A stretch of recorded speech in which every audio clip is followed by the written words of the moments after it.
министр иностранных дел Российской Федерации Сергей Викторович Лавров и министр иностранных дел Республики Индия Субраманян Джайшанкар подписывают протокол о консультациях между Министерством иностранных дел Республики Индия и Министерством иностранных дел Российской Федерации на 2024-2028 годы. The Minister of External Affairs of the Republic of India, Dr. Subramaniam Jaishankar, and the Minister of Foreign Affairs of the Russian Federation, Sergey Lavrov, are signing the protocol of consultations between the Ministry of External Affairs of the Republic of India and the Ministry of Foreign Affairs of the Russian Federation for the period of 2024-2028.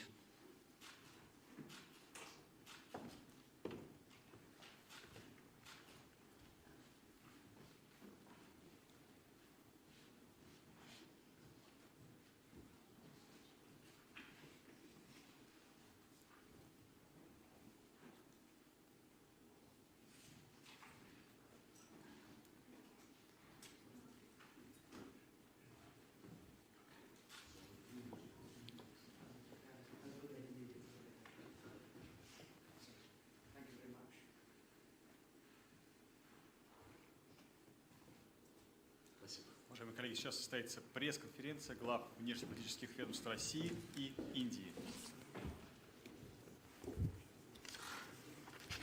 You have the earphone. Уважаемые дамы и господа. Dear ladies and gentlemen, we have just finished our talks at the level of foreign ministers. The talks were a part of the visit to the Russian Federation of the Minister of External Affairs of the Republic of India, my counterpart and my friend, Dr. Subramaniam Jaishankar. Yesterday, the distinguished minister, as the co-chair of the Intergovernmental Commission, also held talks with the Russian co-chair of the Commission, the Deputy Prime Minister of the Russian Federation, Denis Manturov. Today, we have taken notice of the good outcome of those talks. Specific agreements have been reached to deepen our trade and economic and investment links and other areas of cooperation that fall within the competence of the Intergovernmental Commission. Yesterday's talks and our today's meeting confirm that the relations between Moscow and New Delhi are based on a confidential nature, on mutual respect. They are not subject to any political fluctuations. They truly reflect the character of our partnership, the special privileged strategic partnership, as stated in the documents signed by our leadership. We have spoken out in favor of continued political dialogue, which is required to strengthen our relations on a sustainable basis. We have paid special attention to the matters of building up practical cooperation, in addition to the agreements that had been reached yesterday as part of the session of the Intergovernmental Commission. Today we have agreed upon a number of steps that would allow us to expand cooperation, including in the context of the upcoming launch of the North-South International Transport Corridor, as well as the establishment of the Chennai-Vladivostok route, and the cooperation on the exploration of the Northern Sea route, which is a very promising area. We have also agreed to expand the legal framework of our relationship, in particular to accelerate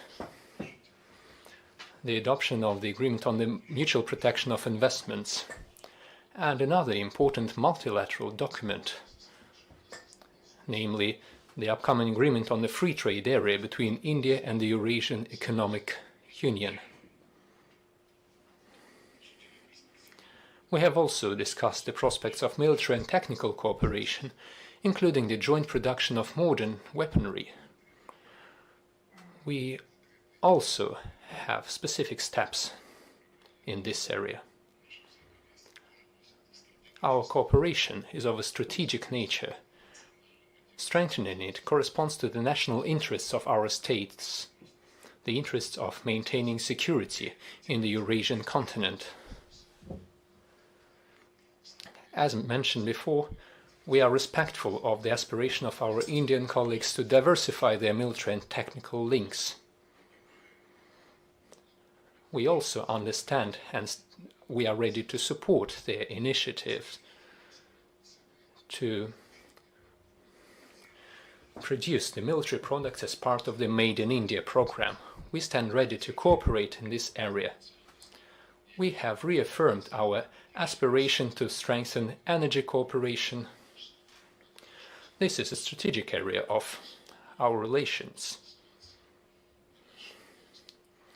We agreed on the expansion of the exports of Russian hydrocarbons to the Indian market, as well as the cooperation on the peaceful use of nuclear energy. First of all, the further implementation of the Kudankulam nuclear power plant project. This is our practical contribution into India's activities and work to satisfy its national needs for clean and safe energy produced in the country. We have a positive outlook of the bilateral cooperation in the area of piloted space programs, as well as rocket engines, the satellite navigation systems. We have also touched upon the regional and international affairs. We have taken note of our multilateral cooperation, first of all, at the United Nations, where Russia, as you know, supports the Indian aspiration to become a permanent member of the UN Security Council, along with the representatives of Latin America and Africa. We touched upon the cooperation within the SCO and BRICS, where Russia is assuming chairmanship starting from the 1st of January next year. We are sincerely grateful to our Indian colleagues for their aspiration to take a responsible approach towards the regional and global issues, based upon primarily their national interests, the interests of equal and fair international cooperation. This approach is characteristic of the Indian approach to the processes taking place in and around Ukraine. We also discussed this matter today, as well as other regional issues, including the situation in the Asia-Pacific region in the context of the current processes taking place there in parallel, or rather despite the agreements that had previously been reached within ASEAN, the Association of Southeast Asian Nations. We discussed the situation in Afghanistan. Overall, we have a shared interest here in our large Eurasian continent and in the surrounding waters. It is important to seek solutions that would reflect the balance of interests, that would not provoke any confrontational approaches, which are sometimes brought to the region from the outside. I am most grateful to my colleague and friend for these talks, and I am glad to give him the floor. Thank you very much. Friends from the media, let me first of all thank Foreign Minister Sergey Lavrov for a warm welcome, for his hospitality. As he shared with you, we've had a very good session of talks. We will be carrying on after this. And I think today what clearly came out was that India-Russia relations remain very steady, remain very strong. They are based on our strategic convergence, on our geopolitical interests, and because they are mutually beneficial. We spent a lot of time discussing political cooperation with regard to various international issues, including international organizations, BRICS, of which Russia will be the president, SCO, etc. With regard to our bilateral relations, bilateral cooperation, yesterday I also had a meeting with the co-chair of the India-Russia Intergovernmental Commission, Deputy Prime Minister Denis Manturov. And today, actually, we appreciated the fact that our trade is at an all-time high. We have crossed $50 billion turnover last year. We expect to exceed that this year. And what is important is that this trade is more balanced, it is sustainable, and it provides for fair market access. I think that was very much part of my discussions yesterday and a little bit today with Minister Lavrov as well. Moving on from that, I would say we had today and yesterday discussed our cooperation in relationship to the Far East, Russian Far East. We expect a delegation from the Far East to participate in an important conference in India next month. We discussed long-term arrangements. We are today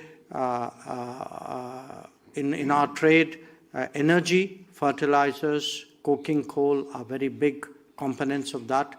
How do we reach long-term arrangements in that regard was a big part of our discussion. We discussed mutual investments, the need to progress on a bilateral investment treaty. We spoke about railways yesterday, about industrial zone infrastructure, and we have agreed that the negotiations between India and the Eurasian Economic Union for a free trade agreement will be resumed in the second half of January this year. On energy, as I mentioned, we have today a very substantial relationship, both in terms of Indian investments in Russia, in oil and gas, which we are seeking to expand, as also in nuclear. Yesterday we signed two important amendments which will take the Kudankulam nuclear power project forward. We also spoke about connectivity from Western India through the International North-South Transport Corridor, also connectivity from Eastern India, from Chennai to Vladivostok and the Polar route. We discussed various related areas where India's polar capabilities could be enhanced in collaboration with Russia. On civil aviation and tourism was also a subject of discussion. We would like to see more Russian tourists in India. We have increased the number of flights from India every week from 52 to 64. We are open to increasing it further. We also, of course, discussed the global strategic situation, spoke about Ukraine, about Gaza, about the Indo-Pacific, about ASEAN, Afghanistan, and as I said, about UN-related matters. It's been a very, very good discussion. Minister Lavrov and I have met regularly in the course of this year. I think that's a very natural interaction between two countries which have such a strong and close history of cooperation. So once again, it's really been a pleasure today to be back, to sit down and discuss with you our shared concerns. And as always, as in the past, I think this has been very helpful. Thank you. To the question, please, the Sputnik agency. Hello. Christina Maloy, the special correspondent of Sputnik. The first question for Minister Lavrov. The presidential assistant Maxim Oreshkin this week said that there is a growing insustainability of the economies of the global north and the offensive of the global east and south. One of the most promising projects for the communication and connectivity is the north-south transport corridor. In the context of the growing Western pressure and the sanctions, can we expect that this project would get a second breath? Thank you very much. When Presidential Assistant Maxim Oreshkin stated his view, he was using the statistics that show that there is a certain trend for the rebalancing of the strength in the global politics and economy and finance. And this process results in the increased share of the countries of the global south and the global east, and the reduction of the share of the global north. Traditionally, the north has been associated with the G7 and its closest allies. This is the objective statistical data. The trend will get even stronger as BRICS group is expanding.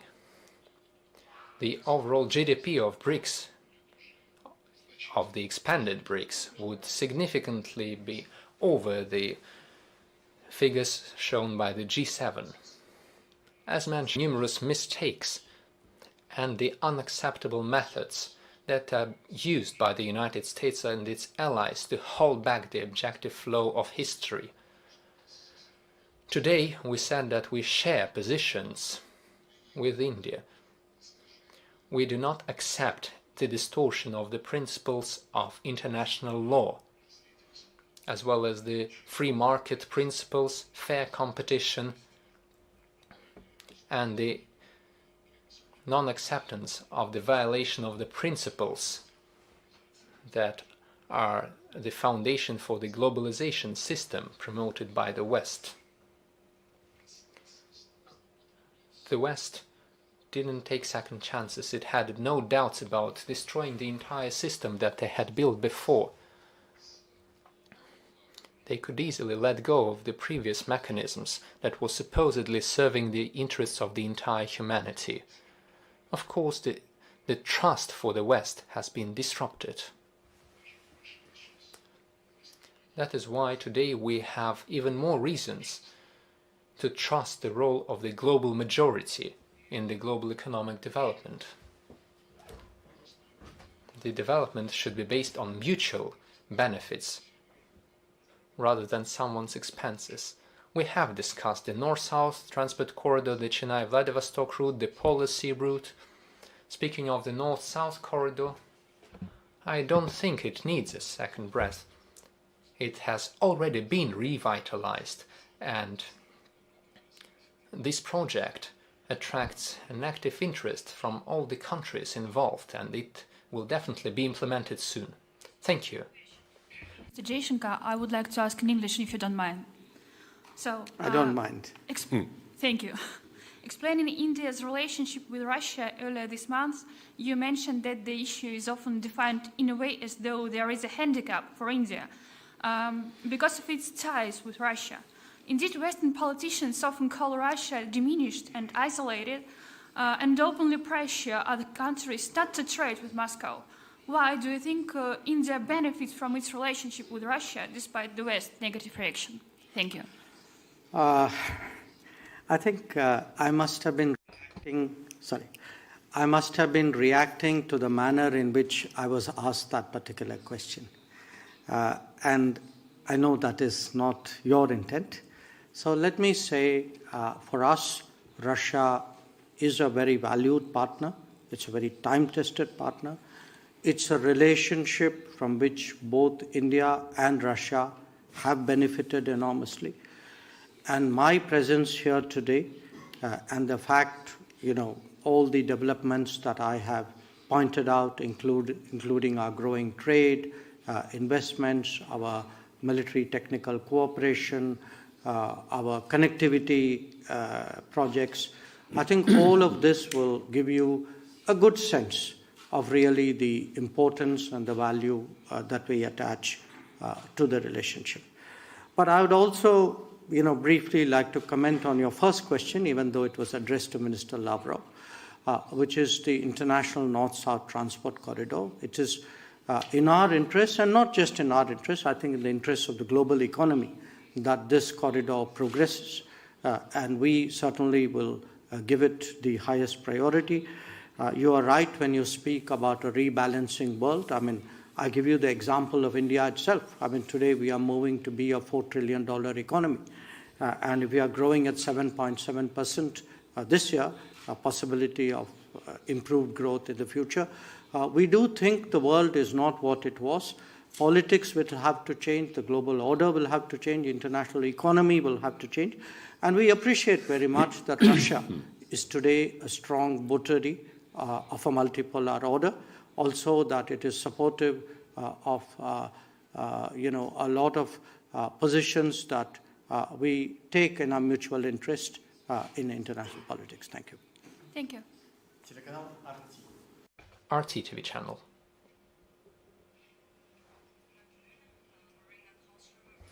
I have questions for both. I'll start with Mr. Lavrov first. Sergey Viktorovich. Minister Lavrov, India is a country that talks to everyone as equals, both to the Golden Billion and to the Global South, as reflected in the New Delhi communique following the G20 summit. How important is this policy for Russia? I believe that this policy is not just important for Russia and all the other countries of the world. This is the only responsible policy that can ensure respect, the reputation and benefits for a country. In the cooperation with all the country, this is a policy that reflects the main demands and the main principles of the UN Charter, which talks about the respect for the sovereign equality of states. India is one of the vivid examples of this principle. Russia, too, has always been moving in its policies without attempts to punish anyone or to be unobjective to anyone. These are not our principles. This is rather what we see from a different group of countries, including the countries of the Golden Billion, as you called them. You have mentioned the G20 summit in New Delhi that took place last year. This was truly a triumph for the Indian foreign policy, a triumph for multilateral diplomacy. And it was possible primarily due to the chairmanship of the G20. The G20 didn't allow the final communique to be one-sided. The final communique reflects the balance of interests. This is an example of how the G20 and other groups should be working. And by the way, this includes the United Nations and the Security Council. As mentioned before, we support India's candidacy to join the ranks of the permanent members of the Security Council. Jaishankar, a lot has been said about the special chemistry between Prime Minister Modi and President Vladimir Putin, especially during their annual meetings. Now, the question is, will we see a resumption of bilateral annual meetings between India and Russia? And how important are personal interactions, physical interactions between our two countries' leaders annually? Thank you. The tradition of annual meetings between our leaders is something that we value very greatly. And as someone who's seen it over the last decade, I can attest to its enormous value. I think my colleague has seen it for longer and could probably confirm what I'm saying. I don't think it's so much an issue of resumption of these summits. This year, because of our G20 presidency and end of the year, we had certain preoccupations. It so happened this year that it could not be held. But I'm very confident that we will see an annual summit next year. Again, ours is really a relationship which at every level, starting with the strong relationship between the leaders to right down to the popular level, the societal sentiment. I think we have really very positive feelings for each other. And I think that's a really big source of strength for the relationship. Thank you. And the final question from the Lenta.ru agency. A question for Minister Lavrov. Good afternoon. As mentioned today, you were talking about the Ukrainian issues. Could you share the Moscow's opinions on the Kiev infighting between the military and the political leadership of Ukraine? Also, how could you comment on the leaks in the American media on the Western intentions to freeze the conflict in Ukraine and present it as a winner? Speaking of the infighting in Kiev between the various authorities, the military command, I cannot make any comments. This is the internal affair of the country. A country that has lost its independence and has fallen under external control. It is up to those who control the country to take care of this. Speaking of the leaks on the Western intentions to freeze the conflict in Ukraine and present Ukraine as the winner country. Sure, we have seen those leaks and we are aware of the Western and the United States capacity to declare victories. We know how they won in Vietnam, in Afghanistan, in Iraq, when in 2003 the United States invaded the country under a false pretext, and a month later they declared the victory of democracy. So, 20 years have passed. Where is Iraq now? As well as Libya. It has also become a subject of a special concern of NATO countries, who was supposedly bringing democracy and thereby destroying the statehood. None of the countries used by the United States to promote its own interest far from their shores have become better. Take a look at the Middle East. Take a look at what is happening in the Gaza Strip.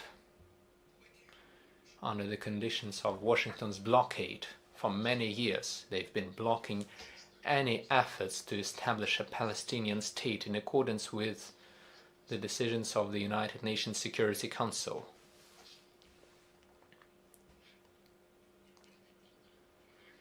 And staying on the American topic, very close to the US borders there is one of the poorest countries called Haiti. The United States have been working with it for over 100 years. It's not the first time the Americans would proclaim a fabricated victory. Thank you. The conference is over.